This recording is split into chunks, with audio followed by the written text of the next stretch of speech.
আসসালামু আলাইকুম। আজকে সহজ রেসিপিতে চালতার আচার শেয়ার করছি। আচারটা দেখতে যতটা না লোভনীয় হয়েছে, খেতে তার থেকে বেশি মজার হয়েছে। আর যারা সহজ রেসিপিতে চালতার আচার বানাতে চান, তারা আজকের রেসিপিটা দেখে নিতে পারবেন। আশা করছি আজকের চালতার রেসিপিটা দেখলে আপনাদের সকলের কাছে অনেক বেশি ভালো লাগবে। তাহলে চলুন রেসিপিটা দেখে নেওয়া যাক। আজকের চালতার আচার করার জন্য এখানে আমি একটা চালতা নিয়েছি।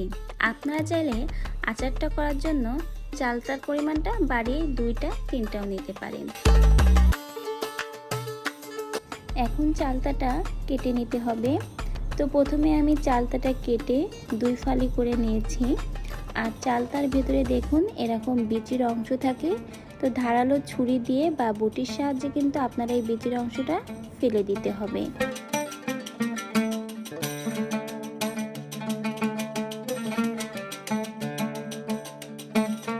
চালতার গায়ে যে সবুজ মোটা খোসাটা থাকে, এটাও কিন্তু কেটে ফেলে দিতে হবে। চালতাটা আমি স্লাইস করে কেটে নিয়েছি। আর স্লাইসগুলো দেখুন খুবই পাতলা পাতলা করে কেটেছি। চালতার স্লাইসগুলো পাতলা করে কাটাই ভালো, তাহলে ছেঁচার সময় খুব অল্পতেই চালতাগুলো ছেঁচা হয়ে যাবে। চালতার আচারটা করার জন্য প্রথমে আমি একটা প্যান গরম করে নিয়ে এখানে 1.5 চামচের মতো পাঁচফোড়ন শুকনাভাবে টেলে নিব।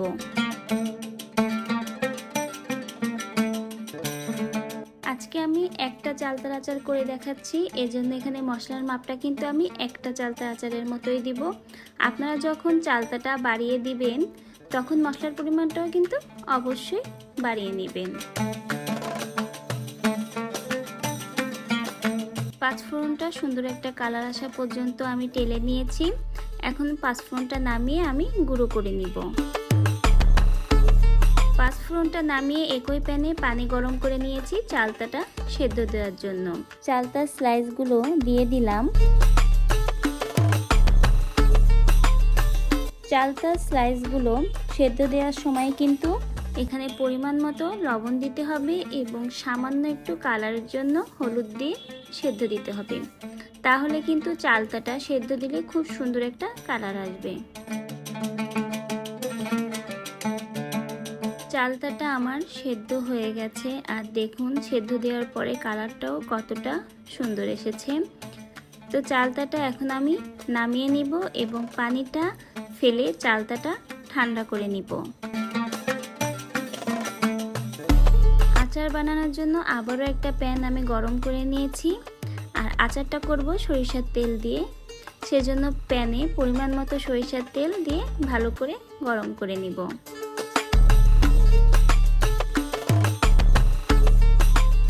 তেলটা যখন গরম হবে তখন কিন্তু চালতাটা দিয়ে দিতে হবে।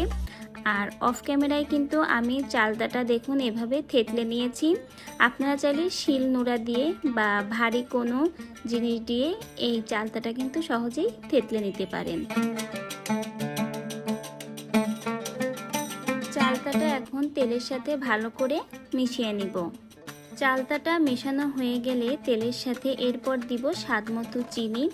আপনারা যেমন চিনির স্বাদটা পছন্দ করেন সেরকম কিন্তু মাপ করে চিনিটা দিবেন। আর আগেও কিছুটা সেদ্ধ হওয়ার সময় লবণ দিয়েছিলাম, এখনও আবার আমি আধা চামচের মতো লবণ দিয়ে দিচ্ছি। পরবর্তীতে যদি আবারও লবণ লাগে সেক্ষেত্রে লবণটা কিন্তু অ্যাড করে নেবেন। আর এখানে আমি আচারটা করার জন্য কিন্তু শুকনা ঝালটা পুড়িয়ে দিব।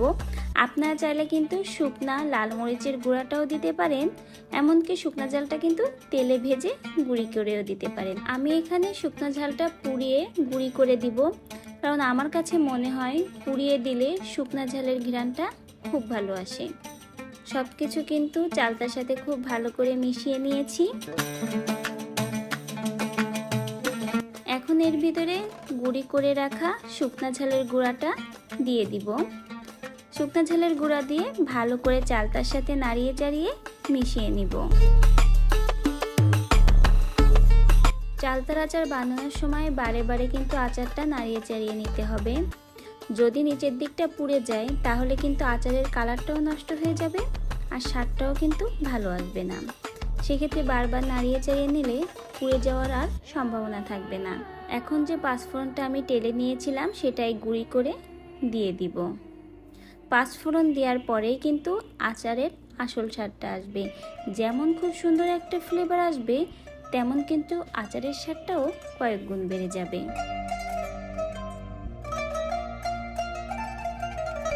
বারবার আচারটা নাড়িয়ে চাড়িয়ে নিচ্ছি। আর এই আচারটা কিন্তু আপনারা 1 সপ্তাহ থেকে 15 দিনের মতো রেখে খেতে পারবেন। এখানে আমি ভিনেগার দিচ্ছি না, সেজন্য আপনারা বছর জুড়ে কিন্তু আচারটা রাখতে পারবেন না। ফ্রিজে আপনারা অনেক দিনই আচারটা সংরক্ষণ করে রাখতে পারবেন। আচারটা কিন্তু দেখুন খুব সুন্দর একটা কালার এসেছে আর সকল মশলা কিন্তু খুব ভালো করে আচারের গায়ে মেখে গেছে। চালতার আচারটা কিন্তু আমার হয়ে গেছে। এখন আমি ঠান্ডা করে নামিয়ে নিচ্ছি। খুবই সহজ রেসিপিতে আজকে চালতার আচার শেয়ার করলাম। আশা করি সকলের কাছেই অনেক বেশি ভালো লেগেছে। সকলেই অনেক অনেক ভালো থাকবেন। আজকের ভিডিও থেকে আমি এখানে বিদায় নিচ্ছি।